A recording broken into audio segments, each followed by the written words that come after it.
Hello and welcome to News Central TV. I am Adebola Adeduba. The headlines.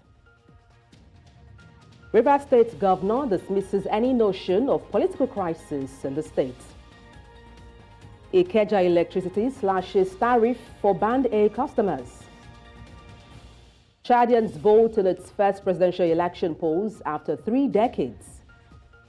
Details shortly. Let's begin by telling you that Rivers State Governor Siminalayi Fubara has dismissed any notion of political crisis in the oil-rich state, saying his administration has provided focused leadership and governance to the people. Fubara, who received members of the House of Representatives Committee on Public Petition at the Government House in Port Harcourt, said his goal for the Rivers people was delivering good governance. The governor explained how the pressure from the unwarranted political crisis served as an enabler to strengthen his commitment to the service that is now impacting lives positively. Rivers State has been embroiled in crisis after a strained relationship between Governor Fubara and his erstwhile political godfather and former governor of Rivers State, Nyesom Wike. And to talk about this, I'm joined by a human rights lawyer, Ikeja Henry. Good afternoon. Glad to have you join me. Good afternoon. Thank you for having me. It's my pleasure to be with you. Let me commence by asking what the implications are of Governor Fubara's dismissal of the crisis in Rivers State, considering the reported strained relationship between himself and his godfather, Nyesom Wike, and also the defection of 27 members of the House, in Rivers State to the APC. Oh yes. Since October of 2023, the Rivers State's government and then the people that reside here in Rivers State, and those of us who are indigenous to the state, have experienced what we'll describe as a mix of the intention to actually advance the welfare of citizens in the state, and then another aspect of it, a deliberate, orchestrated destruction of that intention. And what the effect has been is that the people of Rivers State have actually been worried about their aspirations and then the expectations of good governance, especially after the election and inauguration of Sir Sim Fubara, who is the current governor and, of course, the chief executive officer of the state. And then we only have been fortunate here that we haven't got that really broken down to a very disturbing state. Maybe we'll give credit to the leadership style of the governor and, of course, the security agencies, and then even the intervention of civil society organizations and even the people of Rivers State, who are very hospitable and peaceful. Otherwise, we would have had a real degeneration of affairs of business. I think to put credence to that disposition of the people of Rivers State is the statement by His Excellency, the Governor of Rivers State, which recently is to the effect that all these crises, which obviously and clearly so were orchestrated for certain imaginary benefits of a few individuals, that he has put those disturbances and distractions behind him. And I think for me, that is a statement of courage, is a statement of positive disposition, is a statement that demonstrates a progressive leadership. And of course, what all of us in Rivers State would expect. We actually would expect a statement that will come from the leader of the state, like the head of a family. Oh, yes, please. Yeah, just to quickly chip in there, you talked about good governance not too long ago. What impact can these conflicts between godfathers and also their, governors, between governors, have on the governance and stability in a state like Rivers State? No, apparently, not just Rivers State. In any space, any governable space, that there is avoidable skirmishes and crises, especially to the level that was attempted to be inflicted in Rivers State, you wouldn't have smooth governance. You will have distraction, especially where the agencies, or if you like, the organs of government, the machinery of government have got themselves immersed in that kind of orchestrated crisis. So it will affect the enhancement of the welfare of citizens, which is the primary purpose of government. Every government is established primarily to continually enhance the welfare of citizens and to provide good governance in a democratic society. So where you have such avoidable distractions, and then if you like, call them political crisis, to me, there is nothing like political crisis. Crisis is crisis. Conflict is conflict. And especially when it affects the life of the majority of citizens, then it is serious. You won't say everybody is not a politician. I am not one. Majority of the population of Rivers State are not politicians. They are ordinary citizens who are going about their businesses. But that crisis you quote, if you like, you say political crisis or political skirmishes, is affecting everybody. So if the government of Siminalayi Fubara, for instance, is determined to progress Rivers State, is determined to develop Rivers State, and is determined to be focused on advancing the welfare of citizens, and then to appropriate the resources of states to this direction, then this distraction will mean that the citizens will suffer in some way, except if the government is deliberately focused and has refused to be distracted. Otherwise, the effect of this kind of crisis is that governance will suffer it. Okay, let me bring something else to your attention. How would you assess the involvement of President Bola Tinubu as a member of the ruling APC? Recall he mediated between the conflict between Fubara himself and also his predecessor, where Fubara signed a peace accord. How do you perceive this when it comes to impartiality and also separations of powers? Well, I'd actually said that we at the moment, we have a constitutional democracy, and then our constitution is very clear as to the tiers of government we have.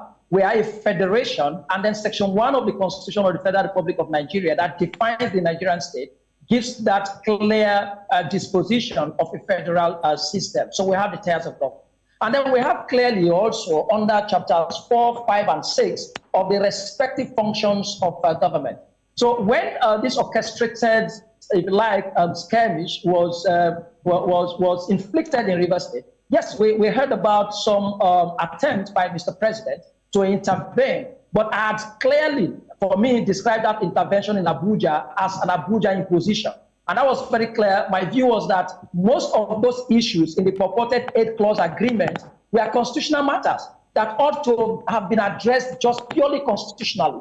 We practice a constitutional democracy, so the Constitution defines every person's responsibility and role, including the role of Mr. President. Mr. President, under Section 1 of the Constitution, is bound to continue to enforce, promote, uphold, and defend the provisions of the Constitution, including Section 109 of the Constitution, including the sections that empower the governor alone to constitute his cabinet by appointing commissioners of his choice, and also to appoint or to give responsibilities and duties to those commissioners and others that he has appointed. So when that purported imposition in Abuja took place, and then the president drifted into giving directives in matters that clearly related to constitution, then I saw that as a departure from constitutional democracy, and so a departure from the oath of office and oath of allegiance that the president, the governor, the legislators, and even the ministers, including the minister of the FCT, have sworn to.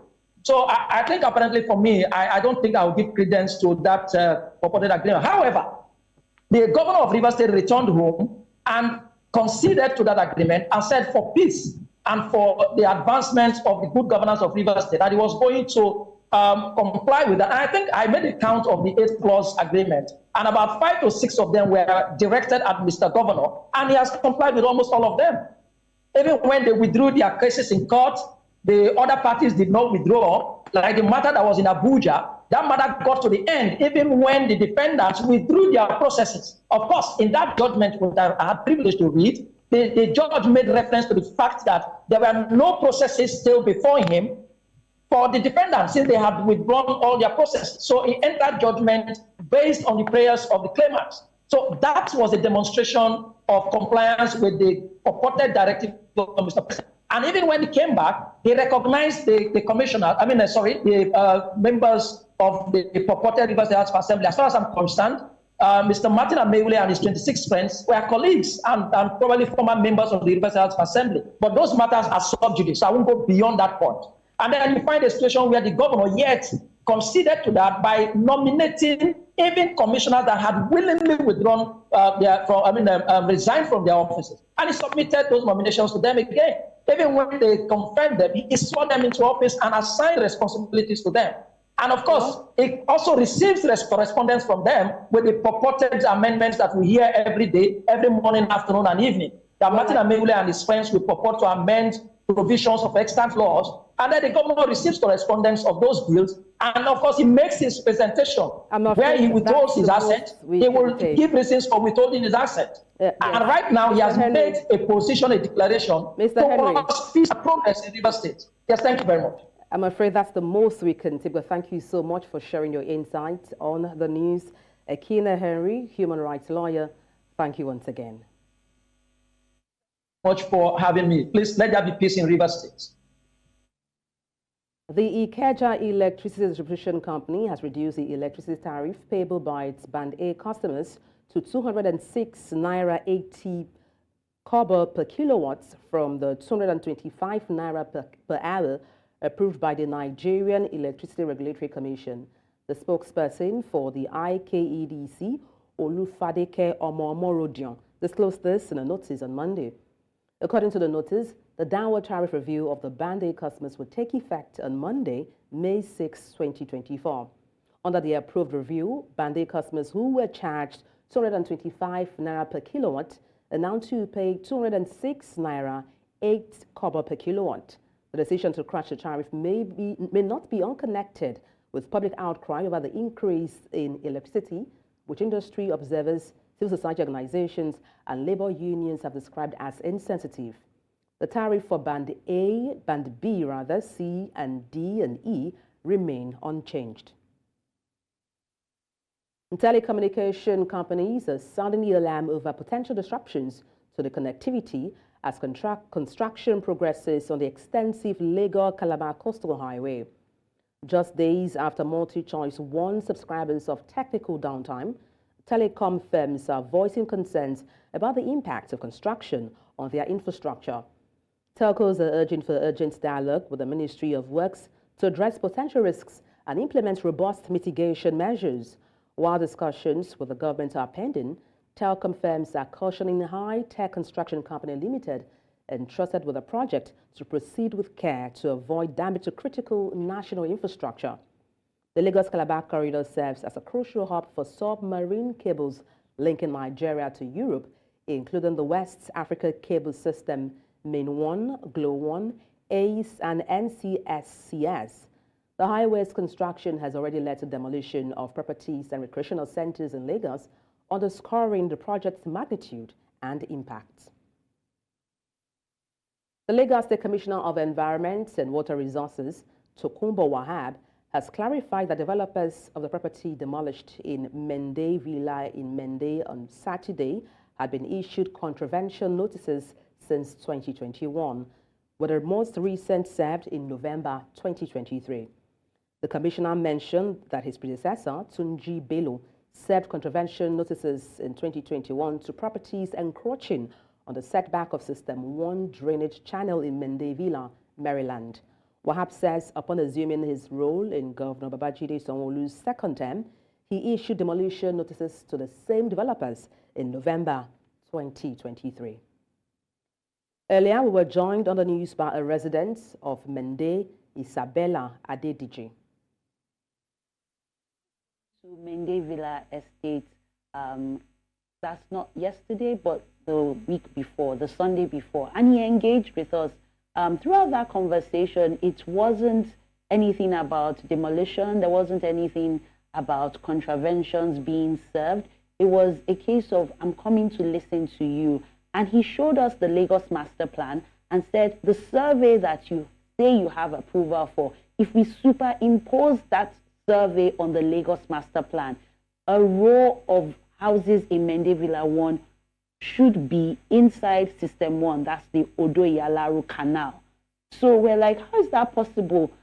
We have government approval for these things. We have drainage clearance, we've done our survey, and all the documents check out. And he said, look, we need System 1 to be clear. We've gone ahead to clear other buildings, and that shows you that there's something that must have kept them waiting, that they didn't demolish our buildings. They've demolished everything else. But he came and he engaged us, and he said, you know what, if you really claim that you have your documents and all of that, let's have your surveyor and a surveyor from government come and take the coordinates to see whether or not you encroached on the setback. Medical practitioners in Nigeria have been tasked to ensure they hold public officials accountable in order to achieve good governance. Our correspondent, Idong Joseph, reports. Press freedom has always been a heated topic of debate in many democracies, despite the role media plays in educating, informing, and protecting the rights of citizens worldwide. In commemorating the World Press Freedom Day, Nigerian journalists have been tasked to live up to their responsibilities, protect the nation's democracy, and hold governments accountable. Democracy can never thrive without free press. So even when political leaders tell you that they want to ensure that there's press freedom, it is important for you to remind us all the time that indeed the press needs to be free so that everyone will enjoy the dividends of democracy. Good governance is a very simple way of defending democracy. I remain indebted to this organization and to all people of goodwill out there who are at the tenet and different platforms of defending democracy.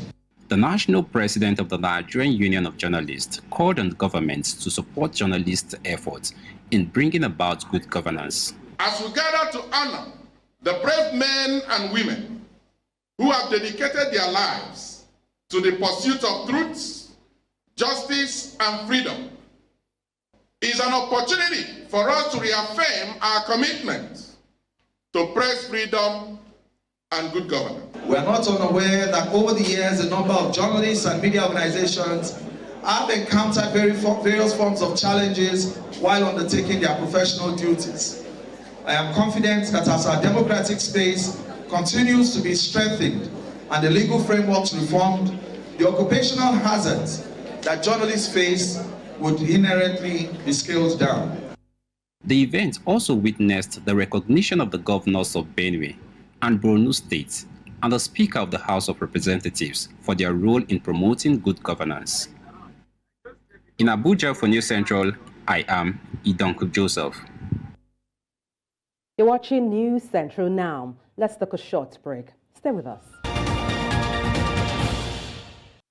Thank you for staying with us. And now to health matters. Nigeria's Attorney General of the Federation and Minister of Justice, Lateef Fagbemi, has pledged to review the law regarding suicide attempts in the nation, marking a potential shift in policy. The AGF made this promise during a meeting with representatives from the Asido Foundation, a prominent NGO dedicated to mental health advocacy and reforms. In his remarks, Fagbemi noted that the health holds a prime position in President Bola Tinubu's administration's agenda. He highlighted the need to reevaluate the law, especially for those attempting suicide due to mental health issues. Fagbemi noted that support and treatment, not punishment, are crucial for individuals facing such struggles. The Attorney General also promised collaboration with the Health Ministry to address concerns surrounding the Mental Health Act. This move suggests a potential shift towards a more compassionate approach to mental health and suicide prevention in Nigeria. And to talk about this, I'm joined by a mental health expert, Kunle Belemo. Good afternoon. Glad to have you join me. Thank you so much. Good to be here. All right. Talk to me about why is there this review of the law punishing suicide attempts necessary? Why is this necessary? Okay. The review of the law is long overdue, and we're glad that it's coming to take shape right now. And the necessity becomes evident when we look at what suicide itself. The punishment that we have been, giving to people who attempted suicide at one point in time or the other had really prevented a lot of people from coming forward to talk about what they are going through. And when we look at it, suicide itself is a complex factor, or it emanates from a complex factor ranging from mental health related issue, mental illness, and some other issues as regards trauma, abuse. And you see that people who go through these are not people to be punished, but they are rather people to be helped. So this particular bill will definitely help in making people willing to come out and speak about what they are going through without any form of being judged or being punished. Now, aside the review of these, punishments for people struggling with mental health, how do you think the justice system can better support individuals struggling with their mental health? Yeah, I think this speaks volumes to what the society itself represents and how we view people who are going through mental health related issues, and suicide is one of them. And we've seen how people had been totally abused, both physically, psychologically, and emotionally. So I think the justice system should tend towards even trying to mete out punishment to people who stigmatize people who are having mental health related issues rather than the victim themselves. So by this, it is evident that people who are going through mental health issues will be free to seek for help, will be free to go and also visit professionals who will be there to help them. So this is what I think in that regard will be very vital in solving so many issues as regards suicide and mental health in the community. If you could just speak a little more on what the impact is. You talked about stigmatization. How does someone who is stigmatized, who is having difficulty or struggling with their mental health, how does this stigmatization affect that individual? And also, what are the potential consequences of punishing individuals for attempted suicide? Thank you very much. Number one thing is the fact that people who are stigmatized will somehow withdraw themselves from the society. We call it excessive withdrawal or isolation.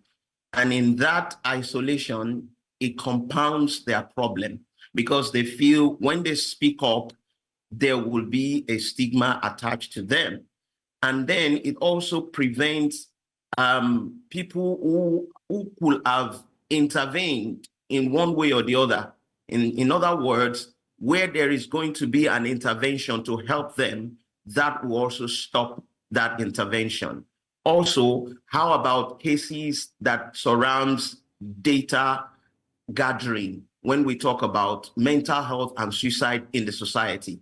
I mean, the United Nations at a point had said in places like Africa and Asia, we don't have enough data to back up issues surrounding this particular topic we are discussing today. And one of the reasons we don't have such is because there had been stigma attached to suicide, there had been stigma attached to people with mental health issues. So these are some of the reasons why when we abolish such punishment in the society, it will help in all the areas that I mentioned earlier on. Let me also ask, what's your view on the role the Federal Ministry of Health is playing in addressing mental health issues in Nigeria? The Federal Ministry of Health has a lot to do.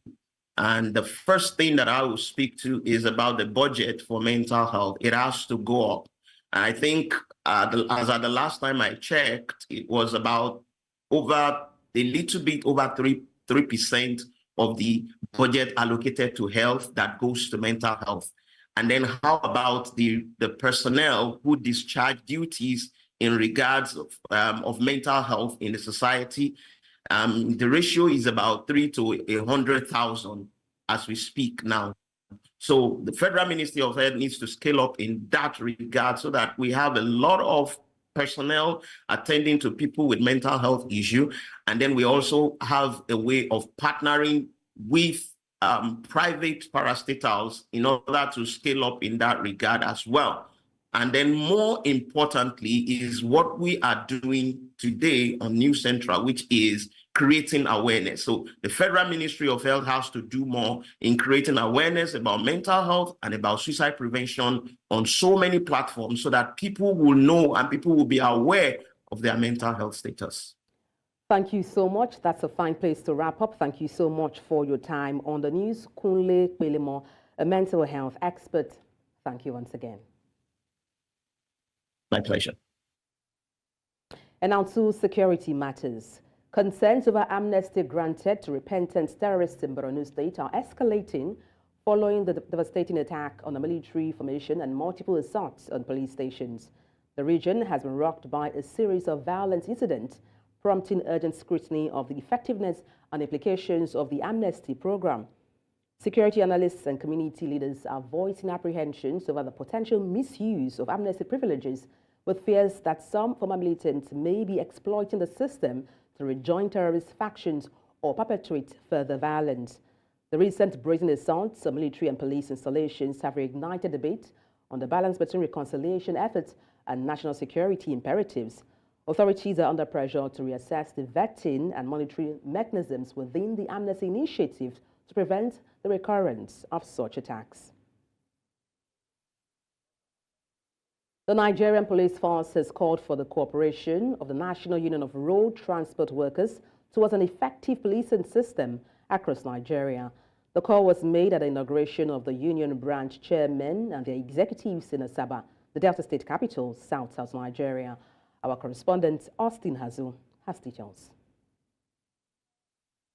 Executives and members of the National Union of Road Transport Workers, Delta State Chapter, converged on the cenotaph, Asaba, the state capital, for the inauguration ceremony of the local government chairman and the executives of the union at the grassroots level. I solemnly swear, affirm that I shall be faithful. In his remarks, the State Commissioner of Police, represented by the Assistant Commissioner of Police in charge of Area Command, Asaba, expressed worries over recent security challenges across the state and sued for robust collaboration with the union towards an effective policy system across the state.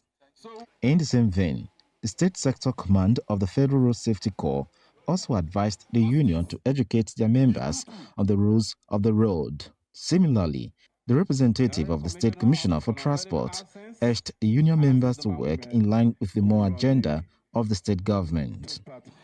The drivers are most important people in terms of information to police. While you are in your duty post, you'll be hearing a lot of things. While you are at the garage, you'll be seeing a lot of things. Please, for the sake of security and for the sake of the security of the nation, pass the information to the police. We've been able to impart to all the ESCO, the branch chairmen, the need for them to sensitize their people so that they can obey the rules and regulations of the use of the road. He also equally told me that I should advise the newly inaugurated local government representatives that they should pass this message down to all their members that are not present here, that we need peace in the state. Earlier in his welcome address, the state chairman of the union called for the unity of the members towards achieving its set goals. Continue to be peaceful in their place of work and work according to the rules of the constitutions of the union, and to make sure they stand on their existing peace in Delta State. If there's one thing so deserving among residents of Delta State, it remains peaceful coexistence and atmosphere for businesses to strive. In Asaba, Delta State for News Central, Austin Azu. Coming up, Chadians vote in its first presidential election polls after 3 decades. We have details shortly. Stay with us.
The news continues in Central Africa, where Chadian presidential candidates and Prime Minister Success Masra cast his vote in N'Djameni's district of Abena. The Prime Minister, facing junta leader Mahamat Idris Debny, has been announced as a stooge by critics in the absence of any other serious challenges. Once a leading opposition figure, Masra has come under fire from other critics of the regime who suspect him of striking a secret deal with Debby's government. Since joining the government, the leader of the Transformers Party has softened his stance. He is now advocating reconciliation with the government, which he had accused of perpetuating the Debby dynasty and orchestrating the bloody repression of October the 20th. Je voudrais inviter chaque Tchadien et chaque Tchadienne à sortir. Tous ceux qui ont montré qu'ils veulent un changement massif, de sortir massivement et d'aller voter massivement de façon pacifique. L'important, c'est d'avoir eu leur nom sur la liste électorale. Et même s'ils n'ont pas de pièce d'identité sur eux, ils peuvent, grâce à un témoignage de 2 personnes, pouvoir voter. C'est ce que je viens de faire. Ceux qui vont être dans les bureaux de vote, et ça a été confirmé, y compris par le président de l'institution chargée, c'est qu'ils ont le droit, à la fin du dépouillement, les délégués qui sont dans les bureaux, etc., ils ont le droit de filmer le procès verbal. Et moi, en tant que chef du gouvernement aussi, j'ai le droit d'avoir la copie de chaque procès verbal. In a similar vein, head of the Chadian junta, General Mahamat Idris Deby, cast his ballot at a polling station in N'Djamena. The presidential election marks the end of 3-year military rule, with an unprecedented match between Deby and his prime minister, Success Masra, the former opponent of his regime. In power since April 2021, the current leader was proclaimed president by the army on the death of his father, Idris Deby, who was killed on the battlefield after ruling for more than 30 years. The 40-year-old ruler had initially pledged to move to civilian rule after an 18-month transition before extending that period and finally announcing his candidacy for president. Prosecutors in the Democratic Republic of Congo have launched a legal investigation against Cardinal Fridolin Ambogo of Kinshasa for making seditious remarks, which has raised significant concerns. The Vatican claims to be actively observing the issue, and it is thought that the Archbishop serves as one of Pope Francis' primary advisors. During his Easter Mass, Ambogo spoke out against the instability in the east of the country, where the army is fighting the M23 rebels. This led to accusations of incitement. Since the end of 2021, about 2 million people have fled their homes due to ongoing conflict in the region of North Kivu. His remarks, according to the prosecution, are likely to demoralize soldiers in the east and incite abuse by the rebels who are opposing them. In Southern Africa, Mozambique's ruling Frelimo party has announced Daniel Chapo, a regional governor, as its new leader. The decision positioned Chapo as a potential successor to President Felipe Nyusi, pending the outcome of this year's elections. Following 2 days of heated debate, Frelimo's Central Committee selected Chapo over 3 other contenders, marking a significant shift in leadership dynamics. Despite challenges including a high number of spoiled ballots and withdrawal of his closest competitor, Chapo emerged victorious. A seasoned figure in Mozambican politics, Chapo brings a diverse background, having served as a political science lecturer and radio personality before assuming the governorship of the Central Province of Inhambane in 2016.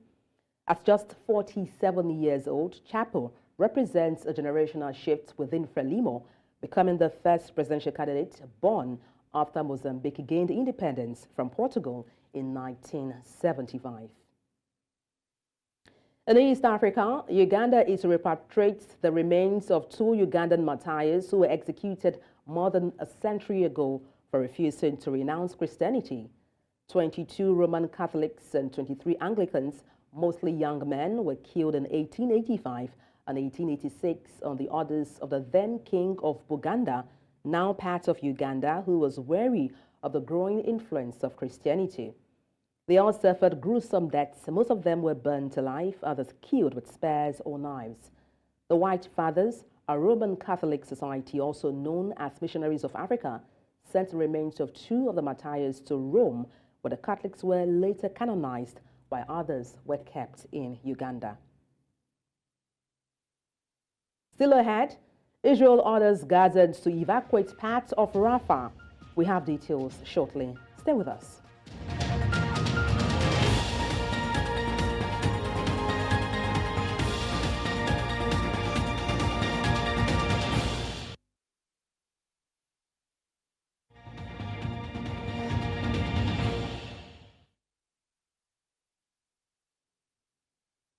Palestinian civilians in the southern Gazan city of Rafah have voiced despair as Israel dropped flyers urging them to evacuate for their own safety ahead of a long-threatened ground invasion. Israel's army said it was instructing Palestinian families in eastern Rafah to flee in preparation for an expected ground assault on the city near Gaza's border with Egypt. About 100,000 people were directed to head to an expanded humanitarian area in Han Yunis and Al-Mawasi. But as many displaced people packed up their things to move yet again, authorities in Hamas-run Gaza said Israeli airstrikes were already targeting specific areas ordered evacuated in eastern Rafah. Speaking at a Holocaust Remembrance Day ceremony at the Yad Vashem Memorial in Jerusalem, Israeli Prime Minister Benjamin Netanyahu said nothing will stop Israel from defending itself. Netanyahu also denounced international criticism of Israel's war in Gaza, insisting that no pressure will stop it from defending itself. He added that when the Nazi killed 6 million Jews during World War II, his people were totally defenseless against those who sought their destruction. נאבקים בחזית כפולה. ראשית, במשטר הקנאי באיראן ובשלוחות הטרור שלו שחותרים בגלוי להשמידנו. שנית, בהתפרצות הר הגעש האנטישמי שיורק לבה רותחת של שקרים נגדנו ברחבי העולם. צריך לומר בפשטות, האנטישמיות שהייתה חבויה במדינות המערב מאז השואה חוזרת במלוא כיעורה. כמו בימים עברו, ההאשמות השקריות אינן מופנות כלפינו בגלל דברים שאנחנו עושים, אלא בגלל עצם העובדה שאנחנו קיימים. אבל לצערי, רבים בעולם מאמינים לשקרים הללו, והם מאמינים להם רק בגלל סיבה אחת, כי אנחנו יהודים.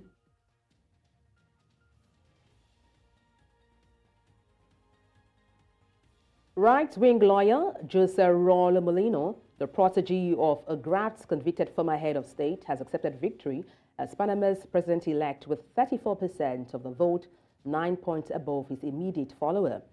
The Electoral Tribunal made the announcement after 90% of the polling stations had been counted. The new president will have to contend with deep-rooted corruption, a severe drought that has hobbled the economically critical Panama Canal, and a stream of U.S.-bound migrants passing through its jungles. Molino said he had received the electoral result with responsibility and humility. Para que con la guía de Dios yo pueda desarrollar todo nuestro programa de gobierno en beneficio del pueblo y cumplir a cabalidad, estableciendo un gobierno capaz, idóneo, honesto y sobre todo eficiente para poder resolver las ingentes necesidades de los panameños.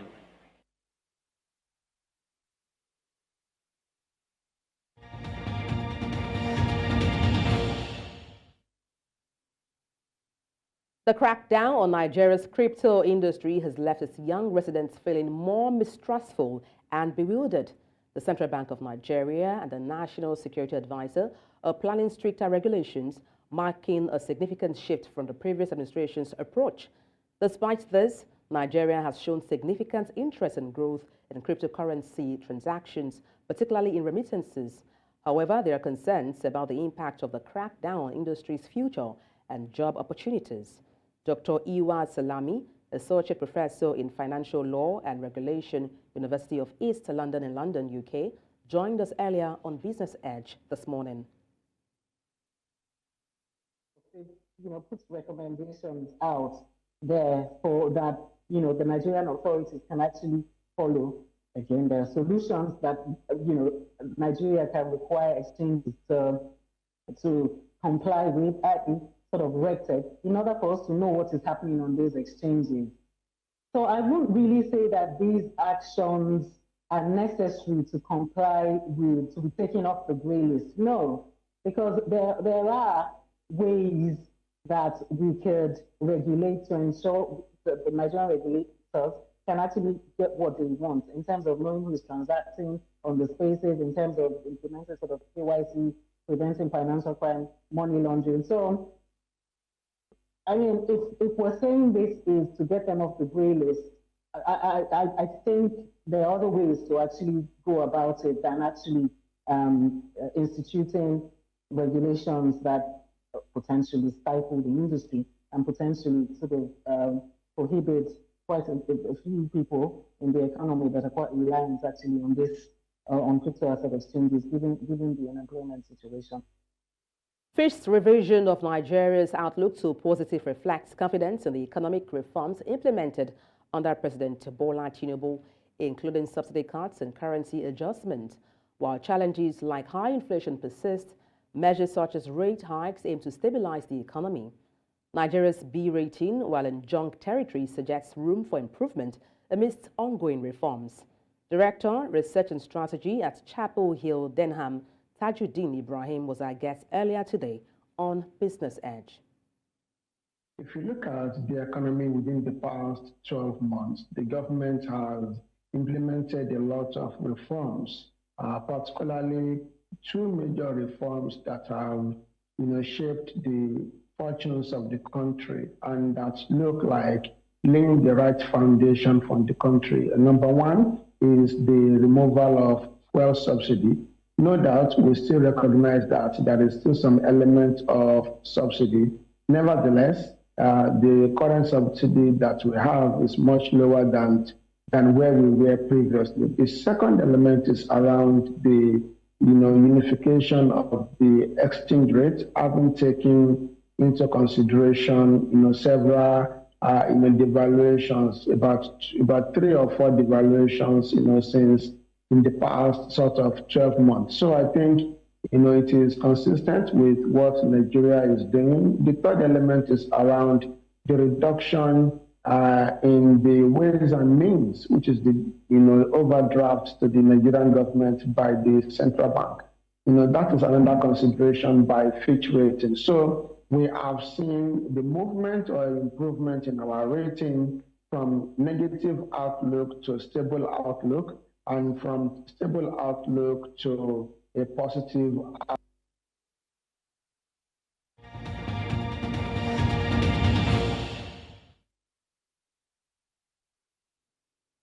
Cesar Luis Menotti, who led Argentina team to victory in the 1978 World Cup, has died at the age of 85. Menotti, who was born in Rosario, Argentina in 1938, won 11 cups for Argentina in the 1960s and then managed 11 clubs and 2 national teams in a coaching career that lasted 37 years. He is best remembered for leading Argentina to the 1978 World Cup and the Under-20 title the following year, and for his commitment to a romantic ideal of football at a time when Argentina had developed a reputation for a cynical approach straying into violence. Menotti won 2 caps in 2 seasons with Barcelona, the last trophies in a coaching career that took him to Italy, Mexico and Uruguay and back to Argentina. He maintained a lifelong feud with coaches in the more pragmatic Argentine tradition and believed football styles are political. Julian Lopetegui has agreed a deal to become West Ham manager at the end of the season. Nothing has been signed yet, but the 57-year-old is close to making a return to management following his departure from Wolves in August last year. Current Hammers boss David Moyes has come under increasing pressure after a poor run of results that has seen his side win one of their past 9 Premier League games and exit the Europa League in the quarterfinals. West Ham are thrashed 5-0 by Chelsea on Sunday to leave them 9th in the table. Moyes, who is out of contract in the summer, has repeatedly fended off questions about his future at the club, saying talks will not take place until after their final game at Manchester City on the 19th of May. Abubakar Liadi was the hero for Smoha, scoring the winning goal only 8 minutes into the second half. In the first half, Zamalek applied pressure on the hosts, while Smoha relied on the tactics of their lone striker, Hassan. However, things changed in the second half when Smoha executed a well-timed counter-attack. Smoha's hopes of securing the victory were down to blow when Hosam Hassan received his second yellow card and was subsequently sent off, but the Alexander-based team managed to hold on while 10 men for the remaining minutes of the game. With this defeat, Zamalek remains in the 12th place in the Egyptian League with tables 24 points, while Smoha climbs to 6th place with 30 points. And that's all on the news at this hour. But before we go, let's take a look again at some of the major stories. Telecommunication companies cry out over potential connectivity disruption. Lagos State Governor Babajide Sanwo-Olu set to launch a co-cares initiative. Chadians vote in its first presidential election polls after 3 decades. Send your eyewitness report to the WhatsApp number on the screen and follow us on social media. We are at News Central TV. You can watch us live on DSTV channel 422, Star Times channel 274, Avo TV, and YouTube. Many thanks for watching. I am Adebola Adeduba.